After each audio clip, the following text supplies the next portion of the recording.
Hello everyone! Wow, welcome back! I am the Humble Gamer and I'm back with my brother again. Hello. Hello. Hello. We are back on Metal Slug after God knows how many months. It's been like 5 months. And we're going to jump straight in like we always do on every Metal Slug because fucking, my God. It's been like 6 months or something since we did the last one. Okay, maybe not that long, like 4. You just stopped. Even that's a fucking exaggeration. What do you mean exaggerate? We started in January. Do you know that? It was the time you came down in January, and then like 5 months later. Exactly. So we did them like across 5 months here. That's like May. And now we're in month 9. Oh yeah, because do you know what? Actually, I just remembered the last video we recorded the Monday after the weekend that we. Oh God, do we want easy or hard? It's on free play mode. We could just play hard. Sure, why not?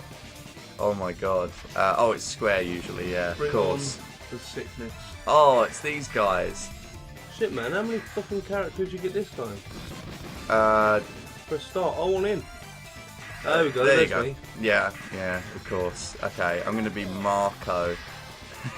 But yeah, I was going to say, the last video, or the last time we recorded, was after Comic-Con in May. I remember because we talked about it for like the whole session. That was Metal Slug 5, yeah, so it was May that we recorded that. So that means May, June, July, so it's been 3 months, not 4. So I take it, I'm the blue dude, you're the red dude. Yeah, that's a nice colour, what do you call that when it's like, you know, that's it, variation. It's a nice colour variation. Yeah. Give me my bonus. I'll tell you what, these bosses are going to take a lot of fucking hits on hard mode, man. Yeah, maybe we should have picked easy mode just to make it quicker, but oh well, it's free play, so we're not exactly like losing any lives or anything. Do you know what? I don't even know if it's possible to play the normal arcade mode on this. I've never tried. Like, is it possible to play the normal arcade mode where you actually have lives? Yeah, of course it is. Like, I've seen people play like the arcade version, like on YouTube. I've never seen. Well, I've never seen it on here. So, oh hello, that's a heat-seeking missile right there. I've got them all on my laptop, man. Just like throw in the Xbox 360 controller and plug in the HDMI cable, and my little laptop works like a Neo Geo console. Do you know, as time goes on, I gain more and more respect for these old-fashioned shooters, you know? Because I tell you, like, this isn't an old shooter. I mean, the original Metal Slug came out in, like, I don't know, 1996 or something, I don't know. It was somewhere in the 90s. So I think it was mid-90s. Yeah, so it wasn't like a really, really, really old game. More like what we would call retro these days. So, like, you know, it's really cool to go from, like, say, Doom, because that's what I've been playing lately, which is a, you know, obviously a 2.5D shooter, you know, to an actual side-scrolling shooter, which there's plenty of these days. You can go back in time and there's loads of these sort of side-scrolling shooters. The thing is, though, like, you know, Doom was ported onto literally every console in existence. At the time, mate, at the time. Well, I mean, even up till now, it's the most modern port for Doom is Xbox 360, obviously, with the BFG edition, which is the one I own. Before that, the ports before that were like, well, actually, no, PS3 and Xbox 360, so that generation did get ports. Then it was on PlayStation. They had Doom on the PlayStation. They didn't port Doom 1 and 2 on the PlayStation, I don't think, but they had Final Doom. That's enough to wind anybody up, though. I mean, look how fucking epic this game is. Truly epic. Well, it's the art style, isn't it? It's the art style that makes it so good. If you look for like a legit copy of this, like an original, this ain't no Super Nintendo game. This is Neo Geo, like Japan only, possibly like North America. I mean, the only reason that this is so sought after, this anthology, really, is just because of how rare it is to get the original copies of the game. In fact, some of these you can't even get on anything else. They're only in this collection. Like Metal Slug 6, for example. Metal Slug 6 isn't anywhere. You can't get that on anything. It's only on this anthology. I think it's like direct off an arcade machine. Yeah, that's it. And then like I think Metal Slug X is Yeah. a PS1 game, and I think Metal Slug 4 PS1 game as well. Oh wait, we've got to go up. That's a problem with the tank, you know. Learn how to tank. I No, can't- wait, no. Mistakes have been made. Oh, we both had to go to the side of the screen. Okay, that made more sense. Jesus Christ, man. Okay, let's pull this forward a little. I'm just gonna, Need some bats. I'm just gonna not shoot for a second while you have fun with the bats. There we go. Oh my goodness gracious, man.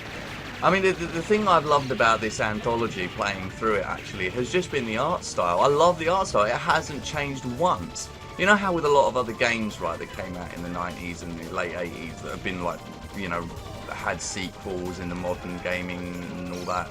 Yeah. You know, like games from that era with modern sequels, they always change something. Like, you know, I mean, obviously, usually the main thing is the graphics, but like, it's nice to see a game that, like, even though the first game came out in like the mid 90s and this game came out in like 2005, it still retains the same level of graphics as well as gameplay.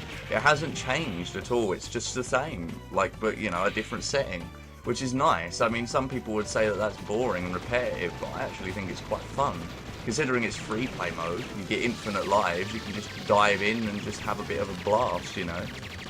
Oh, these games are just a blast. You know what I mean? It's ridiculous that most of the titles on this console are just completely unaccessible. And if they are accessible, like Metal Slug, like Samurai Showdown, or most of the other SNK Neo Geo games, you get these ported compilations like this, and they're like ridiculous prices. Like, Metal Slug cost me $37.50, current day price.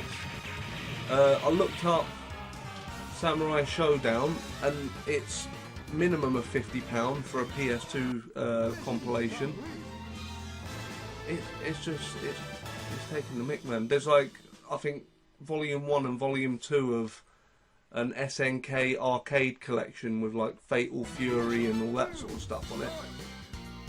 They want like minimum £30 for those as well. I mean, people need to play these games. There's nothing wrong with them. I mean, the fact of the matter is that, like, so many people. I said this the other day. Actually, I was in a conversation with the other Aaron, you know, who he is at this point, and I was talking about how the millennials, the people born after 2000, like my generation, were lucky if they were able to get into these games because of the fact that, well, they were born really late to the party, and sort of by the time they grew up to play video games, it was really late in the party. You know, it was late 90s, things were starting to modernise, the Xbox was on the horizon, you know. So I was very lucky to be in a household that just included a brother who played video games on older consoles, you know. I've got to ask, what the fuck is a millennial? It's what we like to call anybody born in the year 2000 or after. Or is that just like a new word that people made up recently? No, it's a word that's been around since 2000. It literally means millennial. It means 1,000 years, you know. But we use it in terms of you know, kids who are born in 2000 or after. So kids who are only like 16 now or younger. Those kids are obviously not going to, like, most of those kids. I mean, I'm not saying that everyone's the same and all wants modern shit, but most of those kids don't know what these games are, really. Like, they're not interested in this style of game. Like, because this game may be a modern release, but it's like a retro style of game that those kinds of people probably don't want to play. I ain't even joking, like, a friend of mine brought his kid over, and I'm showing him like my collection of like N64 cartridges, Sega cartridges, and he's looking at me like I'm a cunt, you know what I mean? He's like, what, you telling me there's games on them things? It's like, what? Of course, mate. Like, you know, you've played Sonic before. He's like, yeah, but like on my PlayStation. You know what I mean? It's like, yeah, but that PlayStation download that you've been playing is a ported version from this cartridge from like 20 years ago. Oh, frame rate. Wow. I mean, it's just like, just this look of disbelief on his face, like I was lying to him, like I was trying to trick him or something. Oh. I mean, me and his dad are just sitting there laughing, just like, oh, these kids just don't fucking know, do they? They just don't know. I remember a video that I saw not too long. Oh, hello. I remember a video I saw about a year and a half ago, maybe. It took off on Facebook for a couple of days, but it was from that YouTube channel, the Fine Bros. You know, before the whole debacle with them and the whole copyright situation. But yeah, they basically did one of their normal react videos with the kids, and they were having them react to like old video game consoles. Yeah. And these little kids, right? They're like 8 years old, 9 years old. I think the oldest of them is like 12. And like the younger ones are just sitting there holding Game Boys in their hand, going like, you know, where do you install the apps? And I'm just like, oh my fucking Yeah. god. Like, this is why millennials are so like fucking lost when it comes to video games. Oh, I saw one as well, yeah, like, it was like introducing kids to tape decks. I swear down, yeah, I swear down that these kids did not even know how to insert the tape into the fucking deck and close the door. It was goddamn ridiculous, man. I've never seen anything like it in my life. How hard can that be to work out? You just don't know, do you? You know, like kids born in this, like, kids born after 2000 are too young to realise that anything came before it. They're just like, you know, oh yeah, we grew up with all the conveniences of, like, you know, in gaming at least, with the Xbox and then the 360 and the PlayStation 2 and the PlayStation 3. Like, these kids grew up with that shit. You know, by the age of 2006, they had the Xbox 360 and the fucking PlayStation 3 to play with. You know, now we've got, I don't know where I am. I'm lost in a screen of massacres. Now, like, you know, they've got like, I mean, now they'd be 16 and they've got like, I don't know, the PlayStation 4 and the Xbox One. They grew up with all the modern conveniences. You, by the time you were 6, right, the fucking N64 was a big thing. Like, the N64 had already come out, but it was like in its prime when you were of like that age. Yeah, I remember like begging my parents for a fucking Nintendo 64. Yeah. I remember the days of like looking a dick at school because everybody else had an N64, but like I didn't. They're all talking about, oh yeah, I did this on like Zelda last night, or I got like this mission done on Mario 64, and I'm like, you know, I'm a kid trying to fucking pretend that I know what I'm bloody talking about. Yeah. You know what I mean? I know that feeling, man. You know what I mean? It's just the days of not being able to afford your own games, having to go to like dad or granddad and, you know, try and con out of them like a month's worth of pocket money just so I could get like the new bloody Banjo-Kazooie or something like that. You know what I mean? And just failing miserably and just ending up probably having to like hope I find it at a car boot sale or something. This is That's a where long hill. most of my games came from bloody car boot sales. Oh, car boot sales.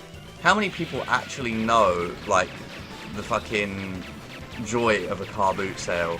Honestly, when let me explain something to viewers who don't know what a car boot sale is. A car boot sale is exactly that. It's as simple as people come to a large portion of land that's set out. They row up their cars and they open up their trunks and take tables and stuff out. It's basically like a yard sale. If you're American, it's the equivalent of a yard sale. But it's on a larger scale. So basically, these people just come to this place and sell whatever junk they've got. Seriously, And it was the only place, right, back in the day where you'd be able to pick up like antiques and shit, like without even realising it. You get some good shit at a They car even boot. made TV shows out of it. They made like actual TV shows where they gave like a couple people like a couple £100 each and asked them to try and find the most valuable things that they can at car boot sales.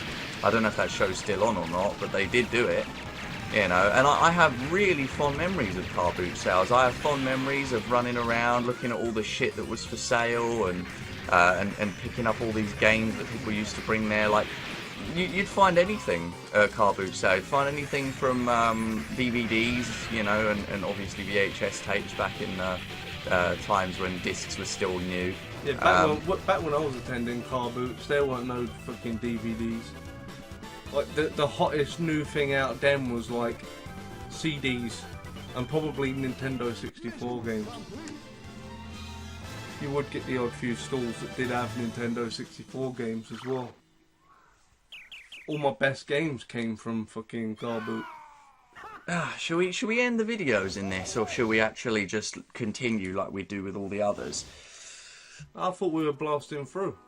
No, I don't mean that. I mean like. Look, it's Hitler, not Hitler. Oh god, just here as always. Oh my god, is that a secondary alien that's sort of just jumped in? Underpants Hitler. Woo! I always try to remember what that, like, the lyrics of that Uncle Fucker song is, because like sometimes I want to make a reference to it because of how funny and stupid it is. But it's such a weird song that you just can't remember the lyrics, no matter how hard you try. It's like da da da da da Uncle Fucker. Like, I remember the fucking tune, I just don't remember the damn lyrics. It's shut your fucking face. Oh, that's it. Fucker. There it is. That's it. That's it. Oh my god.